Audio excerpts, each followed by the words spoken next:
श्री श्री भक्ति संदर्भ चित्रकेतु के चरित्र में भागवत में यही देखा गया है कि उसने श्री शिवजी की निंदा की और श्री पार्वती जी के शाप से उसे नरक भोगना पड़ा।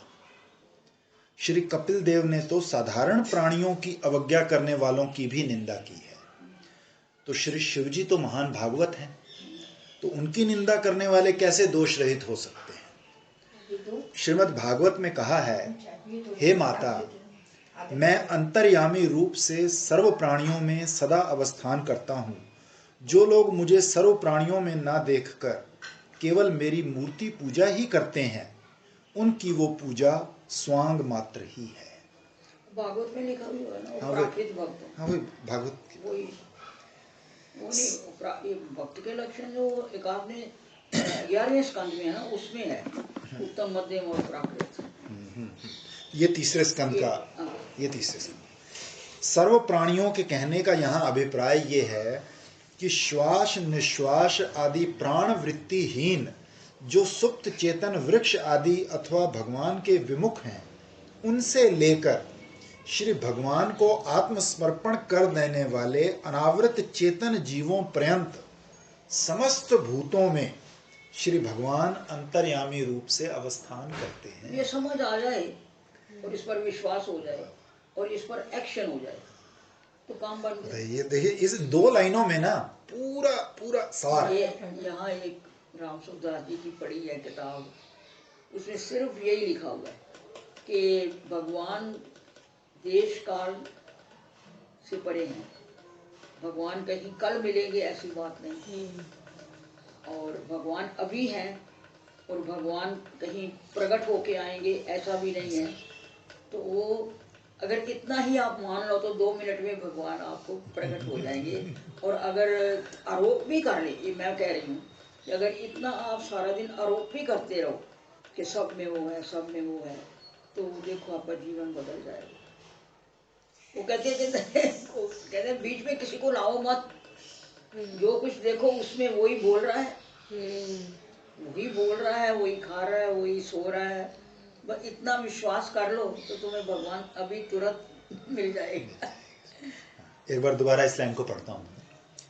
सर्व प्राणियों के कहने का यहाँ अभिप्राय ये है कि श्वास निश्वास आदि प्राण वृत्तिहीन जो सुप्त चेतन वृक्ष आदि अथवा भगवान के विमुख हैं, उनसे लेकर श्री भगवान को आत्मसमर्पण कर देने वाले कैटेगरी हो गई ना, जो आत्मसमर्पण कर चुके हैं उन तक, हाँ, अनावृत चेतन जीवों पर्यंत समस्त भूतों में श्री भगवान अंतर्यामी रूप से अवस्थान करते हैं।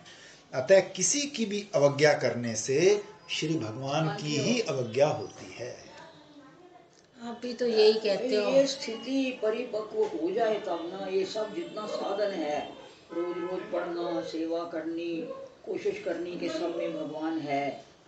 तो उधर जी ने तो ये लिखा कि तीन काम ही हैं। भगवान की कृपा के ऊपर हमेशा भरोसा रखना, उसका सतत नाम लेते रहना और सब में भगवान को देखना। इसे चौथी चीज कोई नहीं। राधे बाबा ने भी यही कहा है, भगवान सर्वत्र है, सर्वशक्तिमान है और हमारे मित्र है। तो बात तो सबने एक ही कही है। राम सुखदास जी कहते हैं सब में राम, राम में सब और सब राम। बात वही हो गई, वही त्रिपुटी। तो सभी महापुरुष एक ही बात कहते हैं, पर इस बात पर विश्वास हो जाना जो है ना, वो ही बड़ा कठिन काम है। जितना भी साधन है वो इसके लिए है, चाहे योग हो, चाहे ज्ञान हो, चाहे भक्ति हो। इसमें ना एक चीज जो की जा सकती है कि जैसे एकदम से तो हर एक पर ऐसा भाव लाना बड़ा कठिन काम है, तो धीरे धीरे इस क्षेत्र को बढ़ाया जा सकता है कि शुरुआत जैसे अपने जो ज्यादा प्यारे हैं, वो साधना में बताते हैं कि पहले अपने माँ बाप में देखो, गुरु में देखो, फिर गुरु भाइयों में देखो, फिर तुलसी में देखो, फिर पीपल में देखो। ऐसे करते करते जितनी भगवान की विभूतियाँ विभूति योग में है, तो उन सब में धीरे धीरे आपका जो भगवान का संसार है वो बढ़ता जाएगा। अपना क्षेत्र हम धीरे धीरे बढ़ा देंगे, बढ़ता जाएगा। हाँ, तो बढ़ते बढ़ते फिर हम सोचें कि चलो वृंदावन में रहते हुए तो कम से कम नहीं करेंगे। वृंदावन का लिखा ही हुआ है हाँ। कि यहाँ का सब चिन्मय है, श्री कृष्ण है, धरती भी, पेड़ भी, पौधे भी, सर्व ऋषि मुनि है। धीरे ये आपने ये योग में भी ऐसे बताते हैं कि धीरे धीरे अपना क्षेत्र जो है वो बढ़ाते जाओ। इसलिए जो व्यक्ति प्राणियों की तो अवज्ञा करता है और भगवान की मूर्ति रचकर पूजा करता है, वास्तव में वो उस भगवत मूर्ति की भी विडंबना पूर्वक अवज्ञा ही करता है। श्रीमद् भागवत में भी कहा गया है कि मैं आत्मा रूप से सदा सभी प्राणियों में अवस्थान करता हूँ। जो मोह के कारण मुझ परमात्मा का अनादर कर केवल प्रतिमा की ही पूजा करता है, वो मानो राख में ही हवन करता है, उसकी सब पूजा निरर्थक है। मोहवश का अर्थ है कि काष्ठ की या पत्थर धातु रचित मूर्ति की पूजा करना, कारण कि वो मूर्ख सर्व प्राणियों में अवस्थित मुझ परमात्मा ईश्वर को छोड़कर उस मूर्ति और मुझ में अभिन्नता न समझकर मेरी मूर्ति की पूजा करता है और केवल लोक नीति से उस मूर्ति को जल आदि समर्पण करता है। अग्नि पुराण में राजा दशरथ जी के द्वारा अपने पुत्र श्रवण के मारे जाने पर अंधे तपस्वी ने विलाप करते हुए कहा था कि हाय, क्या मैंने भगवान श्री हरि की मूर्ति में शिला बुद्धि की थी, उसे पत्थर समझा था, अथवा कभी हरि नाम धारण करने वाले किसी विष्णु भक्त को रास्ते में देखकर उसका आदर नहीं किया था, जिसके कारण कर्म दोष से मुझे ये पुत्र शोक आकर प्राप्त हुआ है। तात्पर्य ये है कि श्री हरि प्रतिमा में पत्थर बुद्धि करना, वैष्णव का अनादर करना, ये महान दोष है और महान दुख का कारण। वैष्णव क्या, किसी का भी अनादर करना, क्योंकि किसी का भी अनादर करके वो वैष्णव है, चाहे शैवाइट है और चाहे राम उपासक है, उसमें है तो भगवान, और चाहे नास्तिक है तो भी। यदि मुझे भी ना आज ऐसी लग रहा था कि कोई हमारे साथ प्रतिकूल बिहेव भी कर रहा है तो हमारे फायदे के लिए ही कर रहा है। देखो, प्रतिकूल बिहेवियर जब होता है उसके कारण समझो कि एक तो पहली बात ये है हमारा कर्म दोष है, हमने उसका किया होगा कुछ बुरा, वो हमारे को बुरा सुना रहा है, नंबर एक। नंबर दो, वो मधुमती नाम की एक लड़की को समझ के अनादर कर रहा है, वास्तव में तुम वो हो नहीं, वास्तव में तुम नहीं हो। दो और तीसरा, वो हमारे कर्म काट रहा है, हमारे कर्म काट रहे हैं, हमारी सहनशीलता बढ़ा रहा है। तो इसलिए तो कहते हैं ना कि निंदक निगिरे राखी आंगन कुटी चपाए, बिन साबन पानी के हमारे पाप लिए धुलाए। साबन पानी भी नहीं लगता उसको, बल्कि जो तारीफ करे बल्कि वो तो और खतरनाक है। तारीफ जो तुम्हें सुख देता है, तारीफ करता है, वो तुम्हारे सब पुण्य ले जाता है। साधक के लिए वो भी अच्छी बात है, तुम्हारे पुण्य पाप खत्म होंगे तभी तो प्राप्ति होगी।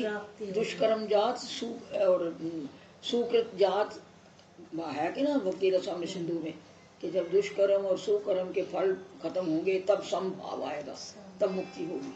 तो इसलिए पाप करने वाला पाप ले जाएगा, दुख देने वाला पाप ले जाएगा, सुख देने वाला पुण्य ले जाएगा।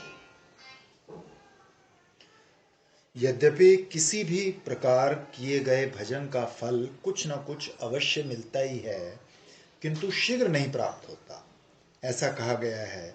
और श्री भागवत में ऐसे ही भजन की सफलता वर्णन की गई है कि मनुष्य अपने धर्म का पालन करता हुआ तब तक मुझ भागवत की मूर्ति आदि में पूजा करता रहे जब तक उसे अपने हृदय में और संपूर्ण प्राणियों में अवस्थित परमात्मा का अनुभव नहीं हो पाता। फिर उसको कोई पूजा करने की भारी जरूरत नहीं है, लेकिन एक दूसरे को सिखाने के लिए और एक अपना अभिमान ना हो जाए कि अब हमें तो सर्वत्र भगवान दिखता है, अब क्या जरूरत है सेवा करने की।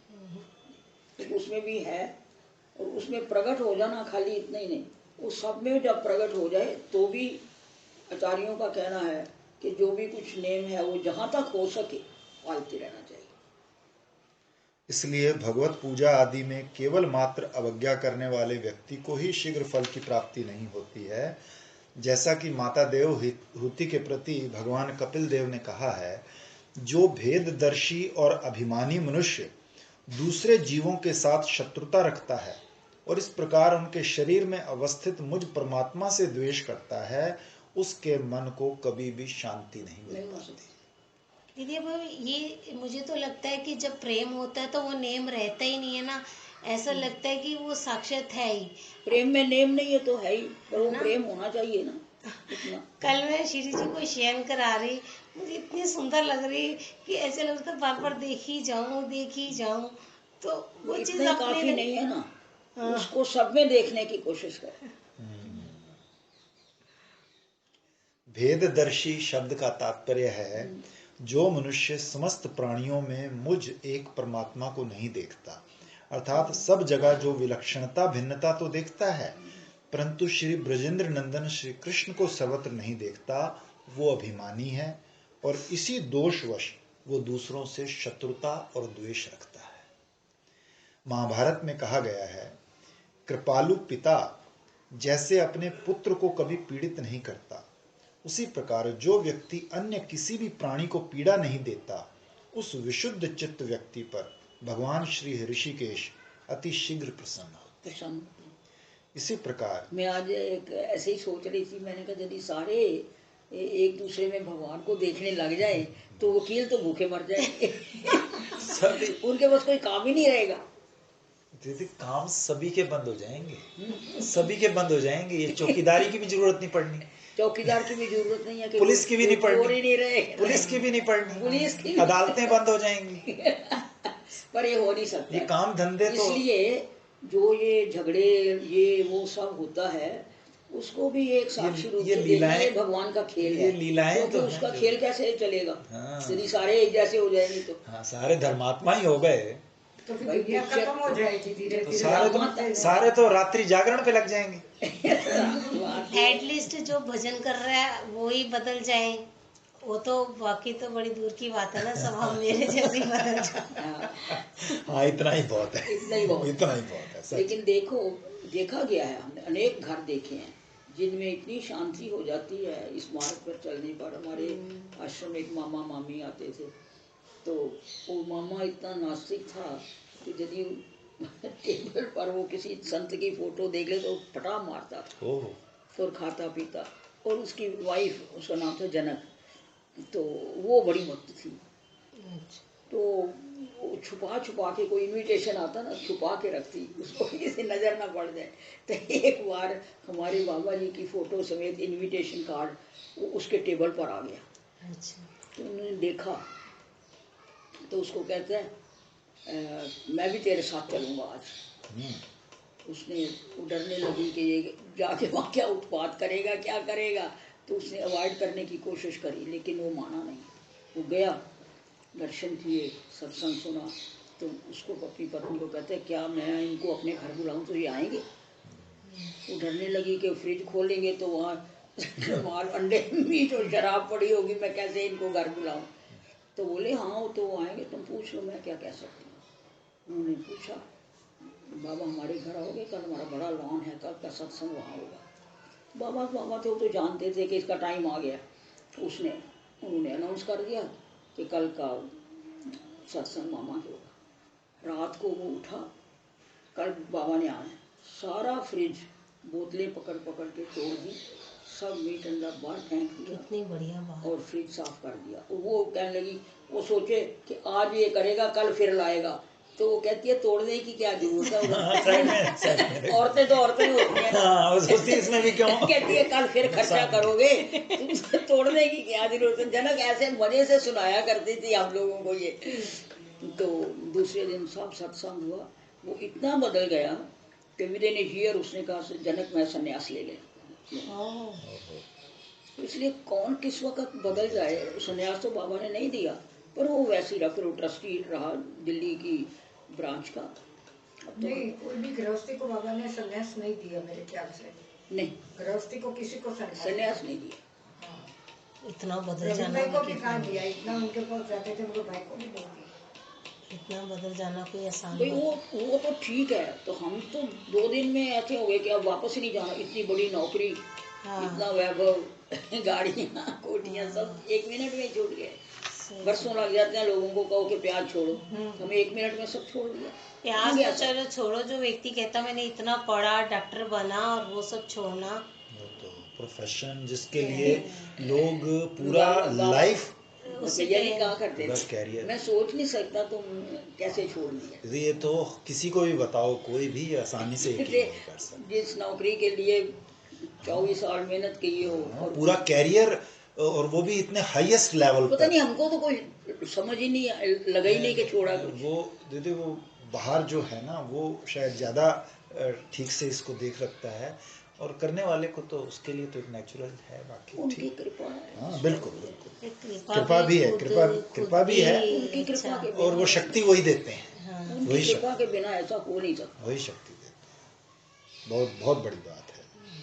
नहीं तो लहसुन प्याज तो हर कोई जब सुनेगा तो चलो हाँ धीरे वो धीरे कुछ सोचेगा चलो जी ये प्रसाद। छोटी सी चीज छोड़ने में कितना टाइम लगता है, लेकिन कपड़ा लता, सोना, नौकरी, देखो, कोठी, घर, बहुत सब बहुत बहुत 1 सेकंड में। एक सेकंड में। बहुत 2.5 दिन सिर्फ रहे हम, 2.5 दिन में सब। ये कोई छोटी बात नहीं है, कोई महीनों के ना, अभी जा रहे सत्संग तब जाके कुछ बुद्धि में फर्क आया हमारे जैसे। नहीं तो ऐसा मतलब लोगों के लिए एक पूरा ऐसा जमा जमाया प्रोफेशन हो, और खासकर डॉक्टरी जैसे प्रोफेशन मैं देखो हम ना इतने सालों से नहीं है ऐसे।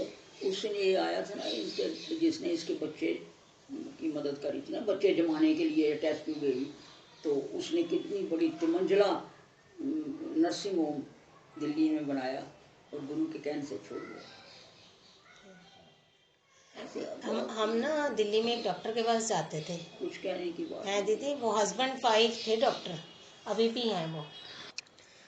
सर्व प्राणियों के प्रति दया हुए बिना अपने धर्मों का पालन करते हुए भी भगवत अर्चन सिद्ध नहीं होता है, सफल नहीं होता। इस विषय को श्री कपिल देव भगवान ने इस प्रकार स्पष्ट किया है कि जो व्यक्ति अपने और दूसरे में थोड़ा सा भी भेद देखता है, अथवा अपने और दूसरे के उदर शरीर में भेद देखता है, ऐसे भेददर्शी को मैं मृत्यु रूप से महान भय प्रदान करता हूं। अंतरोदरम शब्द का अभिप्राय है जो अपने और दूसरे के पेट में या शरीर में भेद करता है। यहाँ भगवत अधिष्ठान रूप में भिन्नता देखना अभिप्रेत नहीं है। दूसरे व्यक्ति को भूखा देखकर भी जो केवल अपने पेट या शरीर का पोषण करता है, ऐसे व्यक्ति को श्री भगवान, तो ये महाप्रभु ने भी तो सनातन को है, पर दुख दुखी सनातन। जो पर दुख में दुखी नहीं होता वो इंसान नहीं। श्री कपिल देव जी ने इसमें एक बात भी है, अच्छा इंसान तो बनना चाहिए, लेकिन अच्छे इंसान मैं हूँ इसका अभिमान होना जो है वो नरक का रास्ता है। सच्चा इंसान जो है और जो दूसरों की मदद करता है वो बहुत अच्छा है, वो काम तो अच्छा कर रहा है, वो उसको भगवान मिला देंगे, लेकिन उसका अभिमान जो होगा तो वो नरक में जाएगा।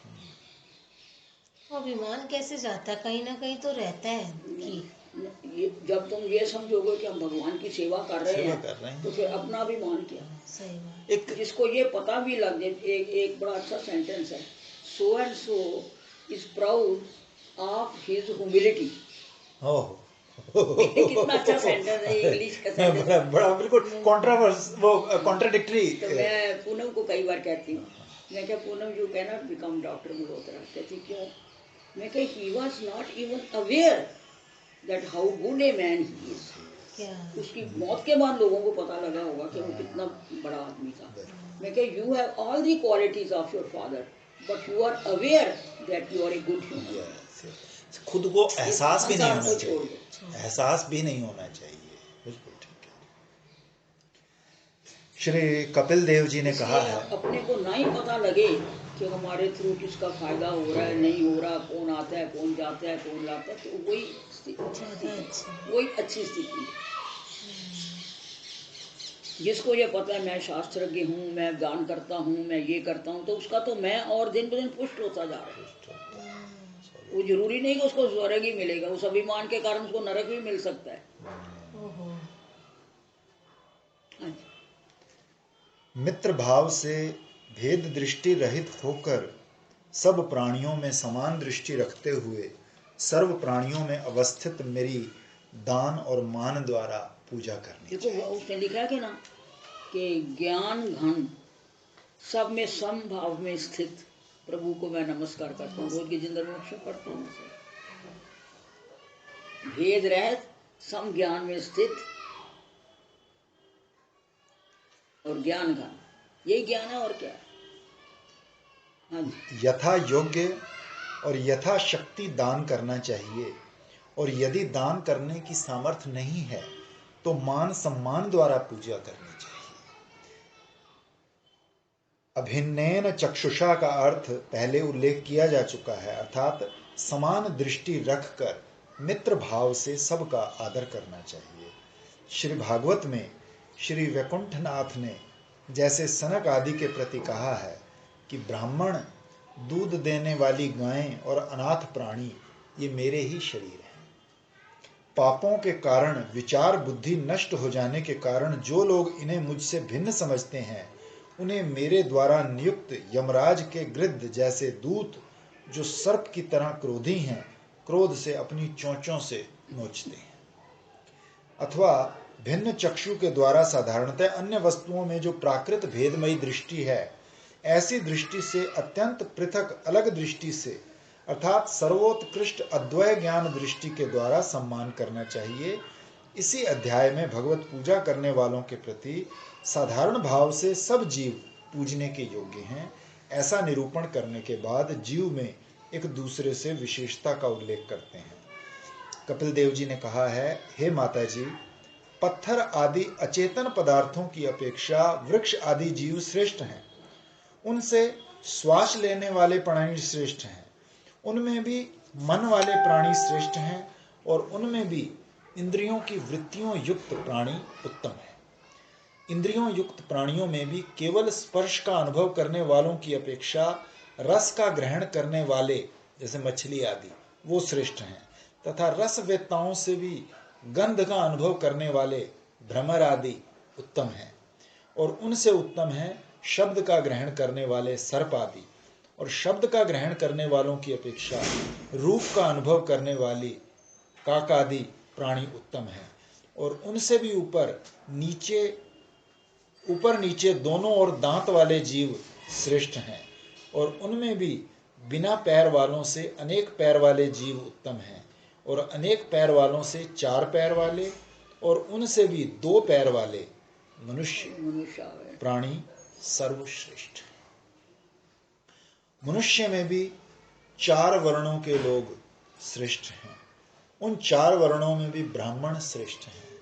ब्राह्मणों में भी वेद को जानने वाला ब्राह्मण उत्तम है। वेदज्ञ ब्राह्मणों में भी वेद के तात्पर्य को जानने वाला श्रेष्ठ है। वेद का तात्पर्य जानने वालों में संशय निवारण करने वाले श्रेष्ठ हैं। उनमें भी अपने वर्णाश्रम के धर्मों का पालन करने वाला श्रेष्ठ है। उनमें फिर आसक्ति का त्यागी और अपने धर्म का निष्काम भाव से आचरण करने वाला श्रेष्ठ है।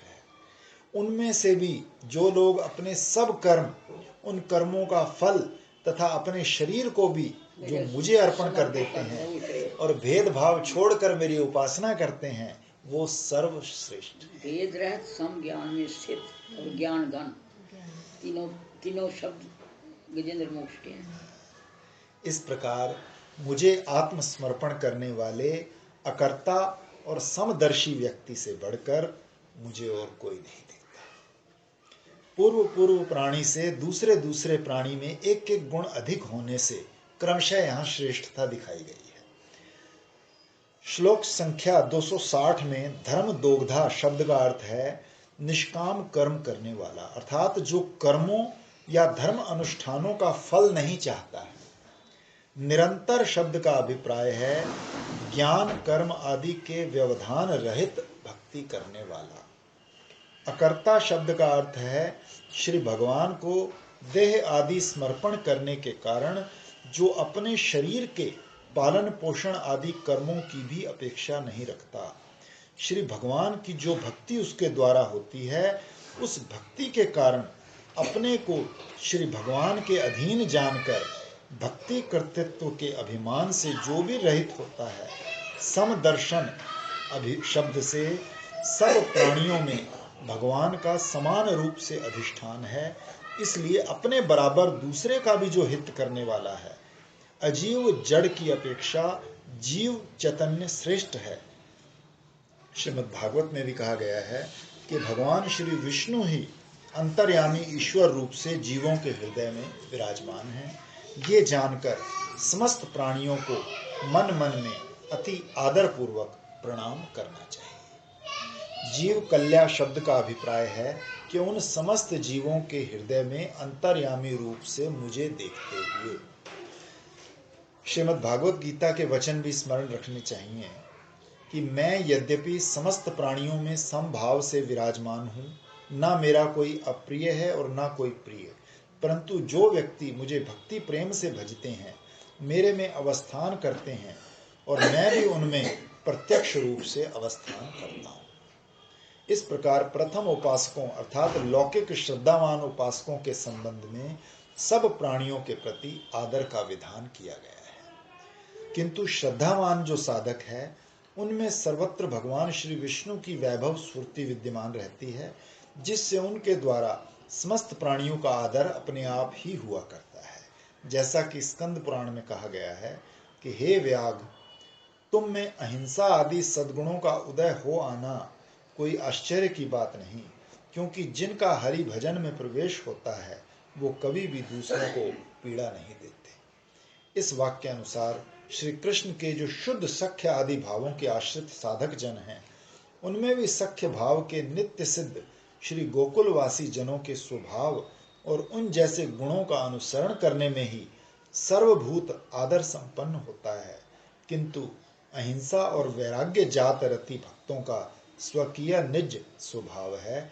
जैसा कि श्रीमद् भागवत में कहा गया कि बुद्धिमान व्यक्तिगण जब श्री भगवान में अनुरक्त होकर अनायास देह आदिक के अभिमान से रहित होकर साधन की पराकाष्ठा रूप परमहंस अवस्था को प्राप्त करते हैं, तब अहिंसा और वैराग्य उनका स्वाभाविक धर्म बन जाता है। इन वचनों के अनुसार परम सिद्ध पुरुषों में भी सर्वभूत आदर विद्यमान रहता है, क्योंकि श्रीमद् भागवत में कहा गया है कि जो सर्वभूतों में बहिर्दृष्टि त्याग कर आत्मा में चिद विलास श्री भगवान का आविर्भाव देखता है और आत्म स्वरूप श्री भगवान में चिद विलास के उपकरण रूप में समस्त भूतों को देखता है, वो ही भागवतोत्तम है। साधकों के विषय में श्री भागवत में कहा गया है कि वृक्ष की जड़ में पानी देने से उसके स्कंद शाखा आदि जैसे तृप्त होते हैं, उसी प्रकार भगवान श्री हरि की उपासना से समस्त भूतों देवी देवताओं की पूजा संपन्न हो जाती है। इन वचनों से जो भगवान श्री विष्णु को छोड़कर अन्य अन्य भूतों की पूजा विषयक जो पुनरुक्ति देखी जाती है, वो केवल स्वतंत्र दृष्टि से ही है, अर्थात बाह्य जड़ीय दृष्टि से ही दिखती है। यहाँ समस्त प्राणियों में अंतर्यामी श्री हरि की ही अधिष्ठान रूप में उपासना निरूपण की गई है। श्री भरत जी के चरित्र से स्पष्ट है कि वो भगवत भजन छोड़कर हिरणी के बच्चे के पालन पोषण में दया के कारण लग गए थे। उससे उन्हें मृग योनि में जाना पड़ा। इसलिए भूतों के प्रति दया ही मुख्य है, भगवत भक्ति मुख्य नहीं है, ऐसा जो मत है उसका निराकरण हो जाता है। श्री भागवत में कहा गया कि निष्काम भाव से श्रद्धा पूर्वक अपने नित्य नैमित्तिक कर्तव्यों का अधिक हिंसा से रहित होकर नित्य प्रति उक्त क्रिया योग पूर्वक पालन करना चाहिए। इस श्लोक को निर्गुण भक्ति के उपाय स्वरूप में कहा गया है। इसमें जो अति शब्द है उससे पंचरात्र में कही गई अर्चना रूप उपासना क्रिया के लिए पत्र पुष्प चयन लक्षणमयी कुछ हिंसा का विधान है। इसलिए अन्यत्र प्राणियों का अनादर नहीं करना चाहिए, वरन भगवत संबंध से सब प्राणियों का आदर करना ही कर्तव्य है। भगवत संबंध को छोड़कर स्वतंत्र रूप से किसी भी देवी देवता भूत प्राणियों की उपासना को तो धिक्कार ही किया गया है। इसलिए श्रीमद् भागवत में ठीक कहा गया है कि जो आपको छोड़कर किसी दूसरे की शरण लेता है वो मूर्ख है, वो मानो कुत्ते की पूंछ पकड़कर समुद्र पार करना चाहता है।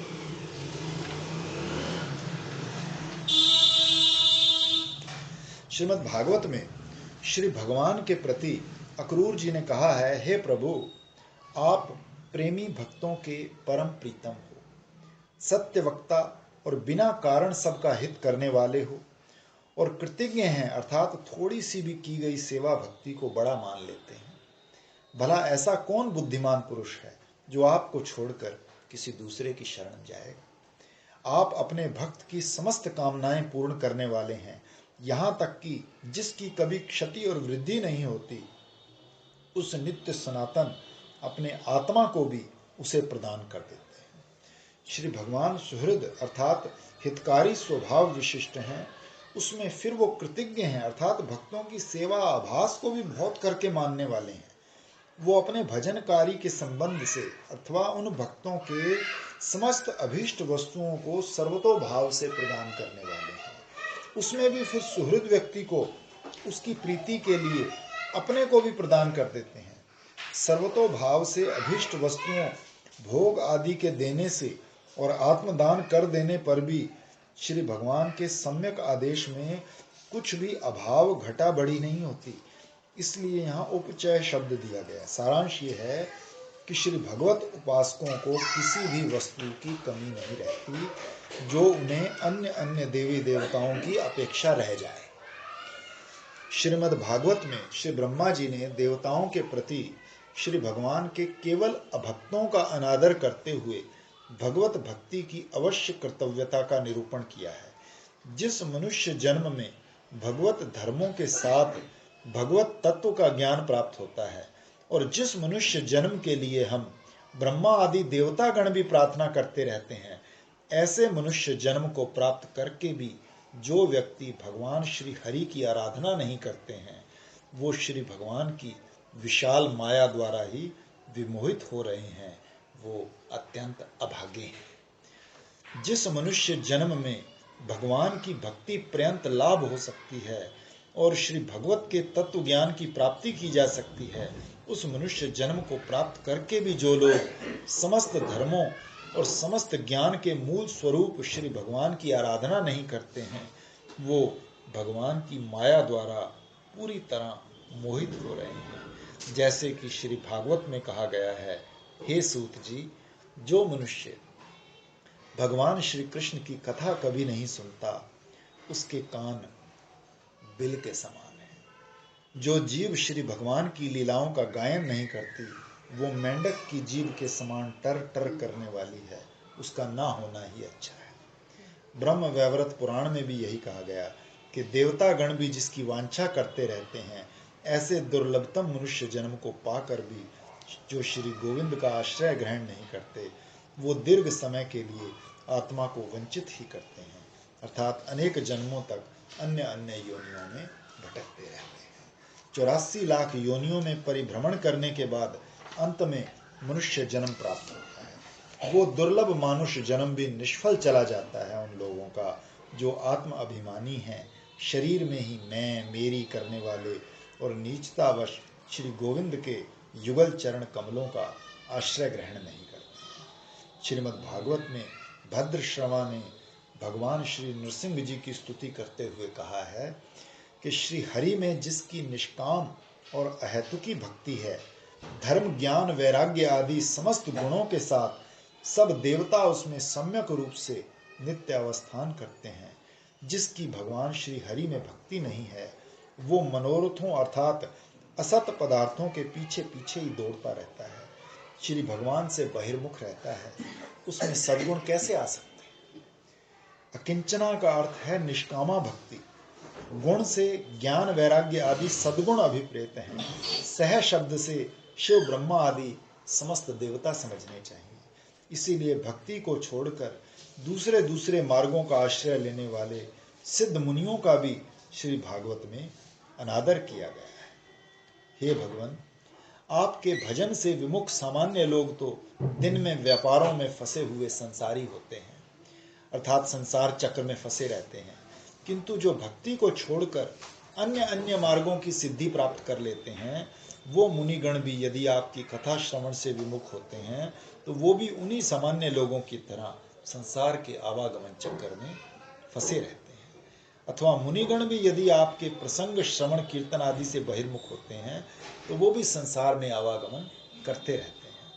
यदि ये शंका हो तो वो किस प्रकार संसारी होते हैं, तो उत्तर में कहते हैं कि दिन में वो अनेक प्रकार के व्यापारों में लगे रहने के कारण इत्यादि श्रीमद् भागवत में कहा गया है कि जो लोग आपके चरण कमलों की शरण नहीं लेते और आपकी भक्ति से रहित होने के कारण जिनकी बुद्धि शुद्ध नहीं है, वो भले अपने को मुक्त माने, हे कमल नयन, वास्तव में वो संसार बंधन में बंधे हुए हैं। यदि वो बड़ी बड़ी तपस्या साधन के कष्ट उठाकर ऊंचे से ऊंचे पद पर पहुंच भी जाएं, तो भी उनका वहां से अधः पतन हो जाता है।